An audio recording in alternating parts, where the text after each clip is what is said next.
आज फिर से एक बार आप तमाम लोगों का बहुत बहुत धन्यवाद। आज इस वीडियो में हम लोग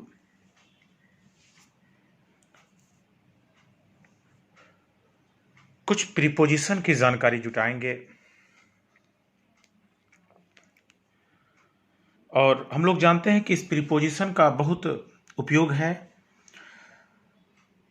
न केवल हमारे एग्ज़ाम के लिए बल्कि हमारे जीवन के लिए भी बहुत ज़रूरी है। क्योंकि इंग्लिश का बोलबाला है और एक सही तरीके से कहाँ पे क्या प्रीपोजिशन लगना चाहिए इसकी जानकारी होना बहुत ज़रूरी है।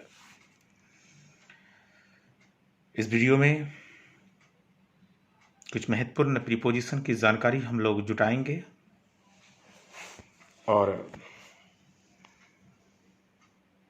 बारी बारी से एक एक प्रीपोजिशन पर हम लोग चर्चा करेंगे। पहला कि हम लोग चर्चा कर रहे हैं इन, जिसका अर्थ होता है में, जबकि इनटू का मतलब भी में होता है, INTO, इनटू। इन मतलब में और इनटू मतलब में। अगर दोनों में फर्क जान लें तो दोनों प्रीपोजिशन कहां लगना चाहिए ये हम लोगों को जानकारी मिल जाएगी। पहला चर्चा हम लोग इनका कर रहे हैं। इनका प्रयोग तब करते हैं कि जब कोई व्यक्ति या वस्तु किसी सीमा रेखा में पहले से मौजूद हो। जब कोई व्यक्ति या वस्तु कोई सीमा रेखा में पहले से मौजूद हो तब हम लोग इन का प्रयोग करते हैं। सपोज दैट कि आप कोई नियत स्थान पर हैं, जैसे भागलपुर में अगर आप हैं और कोई पूछा कि वेयर आर यू, तो आप कहते हैं आई एम इन भागलपुर। क्योंकि भागलपुर का एक सीमा रेखा है और उसके अंदर आप पहले से मौजूद हैं, तो ऐसी स्थिति में हम लोग इन का प्रयोग कर देते हैं। यहां पे इन भागलपुर होगा। लेकिन इनटू का प्रयोग तब करेंगे जब कोई व्यक्ति या वस्तु किसी सीमा रेखा में गति के साथ प्रवेश करता हो। जब कोई व्यक्ति या वस्तु गति के साथ कोई सीमा रेखा में प्रवेश करता हो या अंदर आता हो या बाहर जाता हो तो हम लोग इनटू का प्रयोग करेंगे। जैसे कि हम कहेंगे वह नदी में कूद गई, तो जाहिर है मेरे भाई बहन कि यह कूदने की क्रिया बगैर गति के साथ नहीं हो सकती और जरूर है कि इसमें गति हुआ होगा। तो इसका इंग्लिश ये नहीं होगा she jumped in river. In river कभी नहीं होगा, इनटू होगा। क्योंकि एक सीमा रेखा है नदी के बाहर और फिर एक नदी में है, तो उस दोनों के बीच में एक सीमा रेखा है और वो गति के साथ दौड़ा गया, कूदा गया, जंप करी गई, और इसीलिए इन का प्रयोग नहीं बल्कि इनटू का प्रयोग करेंगे। उम्मीद करते हैं कि ये दोनों प्रीपोजिशन आपको समझ में आया होगा। पहला हम इनकी चर्चा किए थे, जब कोई व्यक्ति या वस्तु किसी सीमा रेखा में पहले से मौजूद हो तो हम लोग इन का प्रयोग करते हैं। लेकिन जब कोई व्यक्ति या वस्तु किसी सीमा रेखा में गति के साथ प्रवेश करता हो तो इनटू का प्रयोग करते हैं। आप कई बार क्रिकेट में भी ऐसा सुने होंगे, बैक इनटू द पेविलियन। आप जानते होंगे कि कोई क्रिकेटर अगर आउट हो जाता है, सपोज दैट कि विराट कोहली आउट हो जाता है, तो वो गति के साथ बाउंड्री के बाहर जाती है, एक सीमा रेखा है उससे बाहर चली जाती है। इसीलिए इनटू का प्रयोग किया जाता है, चूंकि गति के साथ किसी सीमा रेखा में अंदर आया गया या बाहर गया। इनका प्रयोग तब करेंगे जब कोई व्यक्ति या वस्तु किसी सीमा रेखा में पहले से मौजूद हो तो इनका प्रयोग करेंगे, जबकि इनटू का प्रयोग तब करेंगे जब कोई व्यक्ति या वस्तु किसी सीमा रेखा में गति के साथ प्रवेश करता हो तो इनटू का प्रयोग करेंगे। अब हम लोग तीसरे और चौथे प्रीपोजिशन की बात करेंगे और बात करेंगे हम बिटवीन की और अमंग का। बिटवीन और अमंग दोनों का हिंदी सेम होता है, बीच में। बिटवीन मतलब बीच में, अमंग मतलब बीच में। अब दोनों में फर्क जान लेते हैं। बिटवीन का प्रयोग तब करते हैं जब कोई दो व्यक्ति या वस्तु के बीच में होता है। बिटवीन का प्रयोग तब करेंगे जब दो व्यक्तियों या वस्तुओं के बीच में हो तो बिटवीन का प्रयोग करेंगे, जबकि अमंग का प्रयोग तब करते हैं जब दो से अधिक के बीच में हो। जैसे कि अगर हम कहें कि मैं दरवाजे और बेंच के बीच में बैठा था, मैं दरवाजे और बेंच के बीच में बैठा था, तो I was sitting between bench and door. अब सवाल है अमंग, तो ये अमंग जो है इसका मतलब भी बीच में होता है, लेकिन दो से अधिक व्यक्तियों के बीच में। जैसे हम बोलेंगे कि मैं दोस्तों के बीच में बैठा था, सपोज दैट कि दो से अधिक दोस्त हैं, कल्पना करिए कि दो से अधिक दोस्त है, उसके बीच में आप बैठे हैं, तो हम लोग किसका प्रयोग करेंगे? अमंग का। I was sitting among my friends, मैं दोस्तों के बीच में बैठा था। कुल मिलाकर के 4 प्रीपोजिशन, जबकि 5वां प्रीपोजिशन में हम लोग से की चर्चा कर रहे हैं। अब जैसे हम कहें तो विथ मतलब से, विथ मतलब से, फ्रॉम मतलब से, बाय मतलब भी से होता है। अब तीनों की जानकारी अगर हम लोग ले लेते हैं और तीनों का यूज सीख लेते हैं तो हम लोगों के लाइफ में कभी कोई दिक्कत नहीं होगी प्रीपोजिशन से जुड़ा हुआ। इसके अलावा बहुत सारे प्रीपोजिशन है, उसकी भी जानकारी हम लोग बारी बारी से लेंगे। तो सबसे पहले विथ का चर्चा करेंगे। तो विथ का मतलब के साथ भी होता है, लेकिन हम लोग के साथ की चर्चा यहां पे नहीं कर रहे हैं। विथ का मतलब से भी होता है। जब कोई कार्य शरीर के किसी अंग या फिर यंत्र के सहारे किया जाता है, जब कोई काम शरीर के कोई अंग या फिर मशीन यंत्र के सहारे किया जाए तो हम लोग विथ का प्रयोग करते हैं। जैसे कल्पना करिए कि मैं कलम से लिखता हूं, अगर हमको ये बोलना हो मैं कलम से लिखता हूं, तो हम लोग जानते हैं कलम तो एक यंत्र है, तो हम लोग कह सकते हैं कि आई राइट विथ ए पेन, मैं कलम से लिखता हूं। तो जब कोई कार्य शरीर के किसी अंग या फिर यंत्र के सहारे होता है तो हम लोग विथ का प्रयोग करते हैं। हम लोग से के अर्थ में बाय को भी लाते हैं कई बार। तो बाय का प्रयोग तब करेंगे जब कोई कार्य मानव के द्वारा संपादित होता है। जब कोई काम किसी मानव के द्वारा संपादित होता है तो हम लोग बाय का प्रयोग करते हैं। विथ का मतलब समझ में आया होगा आपको कि से का प्रयोग कैसे करेंगे, विथ को कहां लाएंगे हम लोग। जब कोई कार्य शरीर के किसी अंग या फिर यंत्र के सहारे होता है तो विथ का प्रयोग करते हैं, जबकि बाय का प्रयोग मानव के द्वारा कोई भी कार्य संपादित होता है तो हम लोग बाय का प्रयोग करते हैं। जैसे कि आप लोगों को हम ही पढ़ाते हैं, अनुज सर आप लोगों को पढ़ाते हैं या आप लोग अनुज सर के द्वारा पढ़ाए जाते हैं, तो आप क्या कहते हैं? आप कहते हैं I am taught by Anuj sir, I am taught by Anuj sir. जाहिर है कि यह कार्य मानव के द्वारा संपादित हो रहा है तो हम लोग बाय का प्रयोग कर लेते हैं और करना भी चाहिए। जबकि तीसरा फॉर्मेट है से के अर्थ में फ्रॉम। फ्रॉम, फ्रॉम मतलब भी से होता है। तो याद रखिएगा, यह किसी से किसी की जुदाई को दर्शाता है। यह किसी से किसी की जुदाई को दर्शाता है, यानी कि अलगाव की बात करनी है हमको। जैसे कि हम कहते हैं कि गंगा हिमालय से निकलती है। जब हिमालय से निकलती है गंगा तो गंगा का अलगाव हो रहा है, हिमालय से जुदाई हो रही है, तो हम लोग कहते हैं the Ganga emerges from the Himalaya, Ganga Himalaya से निकलती है। तो याद रखिएगा मेरे भाई बहन कि ये 3 प्रीपोजिशन जिसका तीनों का अर्थ से होता है, तीनों का यूज बिल्कुल अलग अलग है। और इस चीज की ग्रिप, इस चीज का पकड़ जिस व्यक्ति में हो गया उसे फिर दिक्कत नहीं होगी प्रीपोजिशन में। बस कॉन्सेप्ट का कमाल है कि आप बड़ी बारीकी से इस वीडियो को सुनेंगे तो आपको जहां तक हम समझते हैं कि आपको बहुत पर्याप्त जानकारी मिल जाएगी आपको प्रीपोजिशन के विषय में। और बिल्कुल हल्के वाली बात है, इसमें कोई बहुत बड़ी बात नहीं है।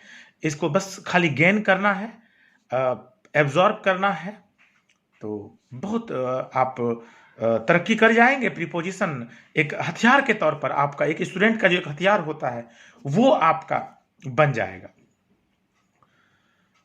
कुल मिलाकर के अब हम पर और ऊपर की चर्चा करेंगे। हम लोग जानते हैं कि ऑन का मतलब होता है पर या ऊपर, और याद रखिएगा एभव का मतलब भी होता है पर या ऊपर। ऑन मतलब पर या ऊपर, एभव मतलब पर या ऊपर, और ओभर का मतलब भी पर या ऊपर। ऑन मतलब पर या ऊपर, एभव मतलब पर या ऊपर, ओभर मतलब भी पर या ऊपर। फिर एक कंफ्यूजन आया कि तीनों का हिंदी सेम लेकिन तीनों का यूजेस बिल्कुल अलग अलग। तो याद रखिएगा ऑन का प्रयोग कब करेंगे। ऑन का प्रयोग तब करेंगे जब कोई व्यक्ति या वस्तु किसी के ऊपर हो और जिसके ऊपर हो उसके संपर्क में हो, उसमें सटा हुआ हो, उसका स्पर्श कर रहा हो, तो हम लोग ऑन का प्रयोग कर लेंगे। कोई कंफ्यूजन नहीं होना चाहिए। फिर से एक बार बोल देते हैं कि जब कोई व्यक्ति या वस्तु किसी के ऊपर हो और जिसके ऊपर हो उसके संपर्क में हो, तब हम लोग किसका प्रयोग करेंगे? ऑन का प्रयोग करेंगे। सपोज दैट कि एक कॉपी रखें और कॉपी के ऊपर एक कलम रख दें, तो कलम कहां पे है? कॉपी के ऊपर। तो क्या कलम कॉपी के में सटा हुआ है या नहीं है? बिल्कुल सटा हुआ है, सटा हुआ है। तो हम लोग क्या कहेंगे? This pen is on the copy. यह पेन कॉपी के ऊपर है। जबकि एभव का प्रयोग भी तब करते हैं जब कोई व्यक्ति जिसके ऊपर हो उसमें सटा हुआ नहीं हो, उसके संपर्क में नहीं हो, तब इसका प्रयोग करेंगे। अब आप देखेंगे कि मेरे ऊपर भी एक पंखा दिख रही होगी आपको। एक पंखा लगा हुआ है ऊपर, लेकिन मेरे में सटा हुआ नहीं है, लेकिन ऊपर है। तब हम लोग एभव का प्रयोग करेंगे। ये कैसे? तो जब कोई व्यक्ति या वस्तु किसी के ऊपर हो, नीचे वाले के संपर्क में नहीं हो, तो हम लोग किसका प्रयोग करेंगे? एभव का। द फैन इज एभव अस या मी, या उस सिचुएशन के हिसाब से हम लोग ऑब्जेक्ट लगाएंगे वहां पे। फिर आया ओभर। ओभर का प्रयोग तब करते हैं जब कोई व्यक्ति या वस्तु किसी के ऊपर हो और जिसके ऊपर हो उसके संपर्क में नहीं हो, और याद रहे नीचे वाले को कम से कम 2 दिशाओं से घेरे हुए हो। नीचे वाले को 2 दिशाओं से घेरे हुए हो। याद रखिए, फिर से एक बार रिपीट कर देते हैं। ऑन का प्रयोग तब करते हैं जब कोई व्यक्ति या वस्तु किसी के ऊपर हो और जिसके ऊपर हो उसके संपर्क में नहीं हो, तो ऑन का प्रयोग करते हैं। लेकिन जब कोई व्यक्ति या वस्तु किसी के ऊपर हो और जिसके ऊपर में हो उसका स्पर्श नहीं कर रहा हो, तो हम लोग ओभर का प्रयोग, एभव का प्रयोग करेंगे, सॉरी। और ओभर का प्रयोग तब करेंगे जब कोई व्यक्ति या वस्तु किसी के ऊपर हो और नीचे वाले को संपर्क नहीं कर रहा हो नीचे वाले में, और नीचे वाले को कम से कम 2 दिशाओं से घेरे हुए हों, तो हम लोग ओभर का प्रयोग करते हैं। इसलिए आपने बहुत बार नाम सुना होगा ओभर ब्रिज, या ये कहें कि Vikramshila Setu is over the Gangas. The Vikramshila Setu is over the Gangas. जाहिर है कि गंगा के ऊपर ये पुल है और गंगा में सटा हुआ नहीं है, और 2 दिशाओं से जब तक नहीं घेरा तो फिर पुल का निर्माण तो हो ही नहीं सकता है। तो पुल का निर्माण तो हुआ है और है, इसीलिए हम लोग किसका प्रयोग करेंगे? ओभर का। ट्रेन पर भी आप कई बार इस प्लेटफॉर्म से उस प्लेटफॉर्म पर गए होंगे, तो आप एक सीढ़ी नुमा होगा, फिर एक पुल, छोटे से पुलिया टाइप का होगा, उसको हम लोग ओभर ब्रिज कहते हैं। ओवर ब्रिज होकर के हम लोग उस साइड जाते हैं, दूसरी छोर जाते हैं, इसीलिए इसका नाम रखा गया ओवर। तो समझ में आई होगी ये प्रीपोजिशन आपको। अब हम लोग चर्चा कर रहे हैं बाय। याद रखिए बाय मतलब से भी होता है, लेकिन याद रखिएगा कि हम लोग बाय का मतलब से होता है और इसका अर्थ अब दूसरे अर्थों में जाएगा, क्योंकि बाय हम लोग यात्रा करने के संसाधन के लिए भी हम लोग बाय का प्रयोग करते हैं। और याद रखिएगा कि बाय का मतलब से होगा, ऑन का मतलब से होगा और इन का मतलब से होगा इस बार, लेकिन इसका भी कॉन्सेप्ट है। बाय मतलब से, इन मतलब से, ऑन मतलब से, और ये तीनों यात्रा के साधन के लिए किया जाता है। ध्यान से सुनेंगे आप कि दुनिया के कोई भी ऐसे यात्रा का साधन जो यात्री को अपनी सीमाओं में रखकर यात्रा करवाते हैं, दुनिया का कोई भी यात्रा का साधन जो यात्री को अपनी सीमाओं में रखकर यात्रा करवाते हैं, बाय का प्रयोग होता है। जैसे हम बस से आते हैं, वह बस से आ रहा है, वह कार से आ रहा है, वह ट्रेन से आ रहा है।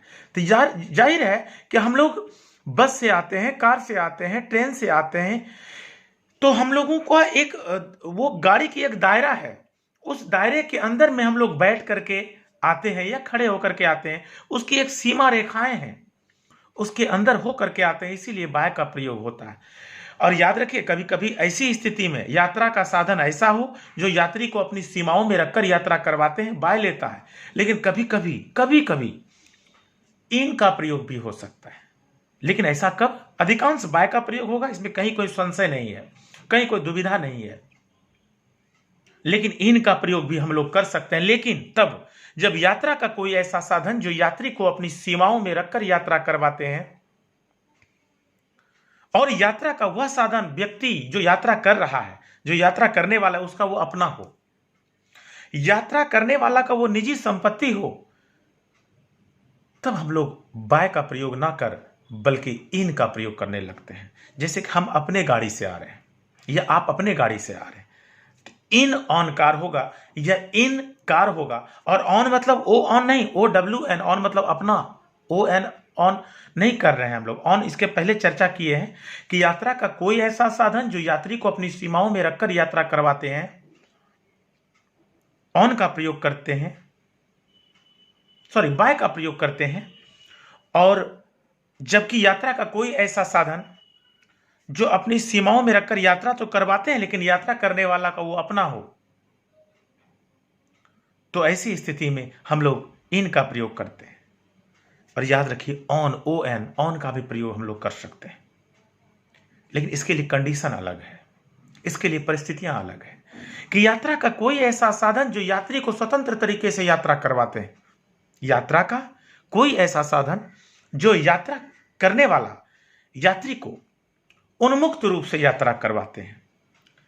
जैसे कि आपका शरीर कोई बंधन में नहीं हो, जैसे आप घोड़ा से आ रहे हैं तो बाय हॉर्स नहीं होगा, इन हॉर्स नहीं होगा, ऑन हॉर्स होगा, क्योंकि आप घोड़ा के फ्री में रहते हैं, आपका पैर घोड़ा के पीठ के दोनों साइड रहता है। जैसे आप बाइक से आते हैं तो बाइक में आप घुस नहीं जाते हैं, बाइक में आप डिक्की या टंकी या अंदर नहीं घुस जाते हैं, आप फ्री रहते हैं, आपके शरीर स्वतंत्र रहते हैं। आप साइकिल से आते हैं, आपका शरीर स्वतंत्र रहता है, या मान के चलिए ना कि आप पैदल ही आ रहे हैं तो आप स्वतंत्र हैं, बाय फुट होगा।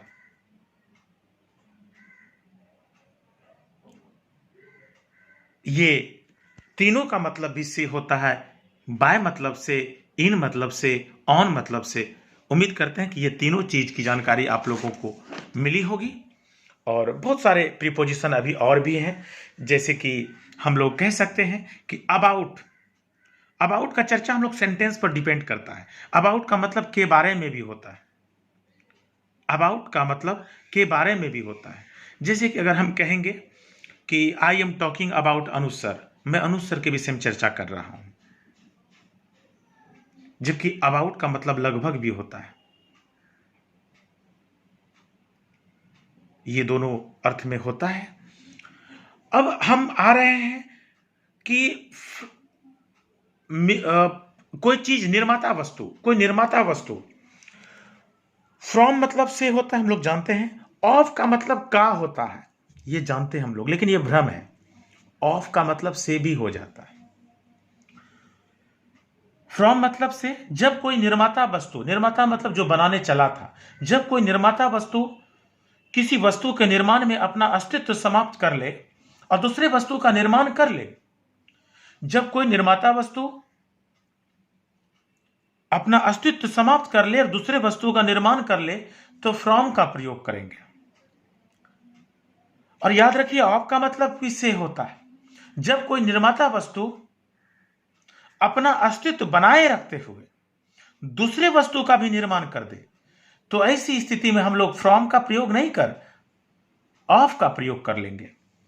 एक बार पुनः बोल देते हैं हम आपको कि फ्रॉम का प्रयोग तब करेंगे जब कोई निर्माता वस्तु दूसरे वस्तु के निर्माण में अपना ही अस्तित्व समाप्त कर ले, तो फ्रॉम का प्रयोग करते हैं। जैसे कि हम कहेंगे कि अंगूर से शराब बनता है, तो अंगूर से शराब तो बन जाता है। क्या शराब में अंगूर का अस्तित्व रहता है क्या? बिल्कुल नहीं, नहीं रहता है। बनाया किसने? अंगूर ने। शराब तो बन गया, लेकिन जो बनाने चला उसका अस्तित्व समाप्त हो गया, तो यहां पे फ्रॉम लगेगा। इसमें कह सकते हैं हम लोग wine is made from grapes. यहां wine is made of grapes नहीं होगा। Wine is made from grapes. लेकिन यही चर्चा करेंगे कि लकड़ी से टेबल बनता है, लकड़ी से टेबल बनता है, तो जानते हैं हम लोग टेबल का निर्माण हो जाता है, टेबल भी बन गया। लेकिन याद रखिएगा, लकड़ी का अस्तित्व भी कायम रहता है, लकड़ी की वजूद भी वहां पे उपस्थित रहता है, लकड़ी भी कायम है, टेबल भी कायम है। इसीलिए फ्रॉम का प्रयोग नहीं कर ऑफ का प्रयोग होगा वहां पे। ये कुछ प्रीपोजिशन की जानकारी आज हम आपको दिए। आपको कैसा लगा ये जरूर कमेंट करिएगा। कमेंट्स बॉक्स में आप जाकर के जरूर लिखिएगा कि ये वीडियो आपको कैसा लगा, इसकी जानकारी कैसी लगी। और ये मेरा पहला वीडियो है इस तरह से कोई जानकारी देने के संदर्भ में, और उतना अनुभव भी नहीं है इसके विषय में। हमें प्रयास कर रहे थे कि कुछ चर्चा करी जाए आपसे, कुछ बातें किया जाए आपसे, और करना भी चाहिए। लेकिन आपको उम्मीद करते हैं अच्छा लगा होगा जानकारी पा करके। फिर अगले वीडियो में कुछ और प्रीपोजिशन की जानकारी हम आपको देंगे। तब तक के लिए आपको अच्छे से रहिएगा इस संकट की घड़ी में, और घर में अधिक से अधिक रहने का प्रयास करिएगा। बहुत ज़रूरत पड़े तभी घर से बाहर निकलना है। और जैसे ही लॉकडाउन ख़त्म हो जाएगी, फिर हम लोग क्लास में मिलेंगे। और बहुत बहुत धन्यवाद आप लोगों का। आप लोगों ने बड़ी बारीकी से इस वीडियो को देखा है, और आप इसमें बहुत सारे प्रीपोजिशन की चर्चा की गई है, आप उसकी जानकारी लेंगे, हमें खुशी होगी। बहुत बहुत धन्यवाद आपका।